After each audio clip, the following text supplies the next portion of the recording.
I-off mo nga po ulit yung camera mo, ma'am. Naka-filtered ka, no? Hindi po. Naka-filtered ka eh. Bakit? May effect siguro yung camera mo. Bakit pag binuksan mo, nag-iiba yung mukha mo? Gumaganda ka?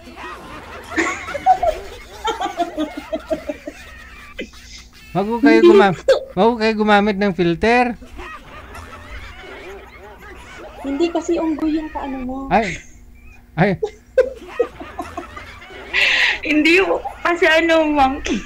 Ay. Ano pong pangalan mo? Ayan. Christine po. Christine, tapos nakalagay si baba, Jovi. Ano na yan? It's a prank? Saan ho kayo ngayon, Ma'am Christine? Po? Saan ho kayo ngayon? Saudi po. Saudi. Ay, nasa Saudi. Ano may paglingkod ko sa iyo ngayong gabi? Gusto mo na ba mag-asawa? Naghahanap lang po ng Meron po talagang nagsasabi dyan ng hindi totoong pangalan. No? Ano po ba talaga pangalan mo, Jovi o Christine? Actually, sa kasama ko po kasi itong Viber. Pangalan niya Jovi. Yes po. Ito po okay. siya. Tapos, pangalan mo po si Christine. Yes po. Naalala ko na may mga pangalan na ganyan, Christine. Ito lang sa Jovi. Yung Christine kasi, yun po yung crush ko eh. Una kong inibig eh. Ay. Tapos binastid niya ako. Alam mo yun nung araw? Sinusulatan ko yan. May ballpen pa akong kulay pink yan, no? Na mabango. Tapos bibili pa ako ng stationery na mabango, manager. Third year high school ako. Niligawan ko siya. Sinulatan ko siya ng love story. Sinulatan ko siya ng, alam mo yon, love letter ba? Tapos hindi man lang niya binasa, tinapon niya doon sa basurahan. Tapos nakita na mga nakakilala sa akin, pinagkakantsawan ako. Alam mo yon, no? First crush ko yon, hindi niya ako crush, hindi niya pala ako gusto. Yung baon ko na 2 piso araw-araw, iniipon ko yon para makabili ng stationery at saka mabangong ballpen. Tapos binasted ako. Tapos nung siguro after 20 years nag-PM siya sa akin. After 20 years sabi niya, Jel, kamusta ka na? Sabi niya, mabuti at alam mo, nanonood ako sa'yo. Mga ganon sabi nun sa akin eh. Sabi niya, swerte naman ni Mrs. mo, ni Ay, kasi alam niya, kilala niya si Mrs. eh. Oy, kasi magka-batch lang kami. Sabi niya, swerte naman ni Mrs. Hindi ko nireplyan eh. Black ko Kala niya siguro di ako marunong gumante. Di nga niya binasa yung message ko sa kanya nung niligawan ko siya eh. May love letter ako eh. Nung nag-PM sa akin, black ko Tapos umuwi ako doon sa probinsya siguro, mga year 2022.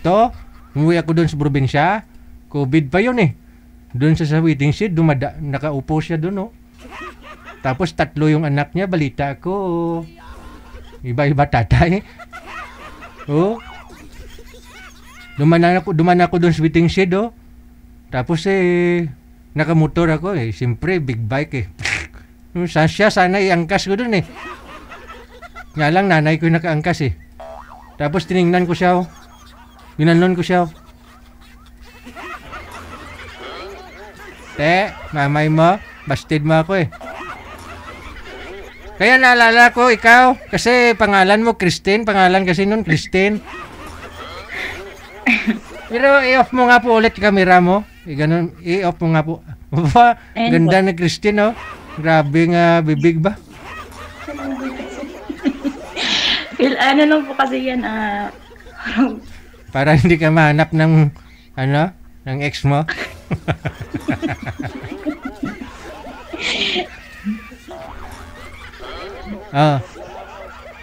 Sana si boy manager? Wala na? Ma'am Jovi, ilang taon na po kayo, ma'am? Ay, wag ako. Uy. Ilang taon niyo? 43 po. 43. Hiwalay na kayo sa asawa? Matagal na po walang asawa. Wow. Sumakabilang bahay na po.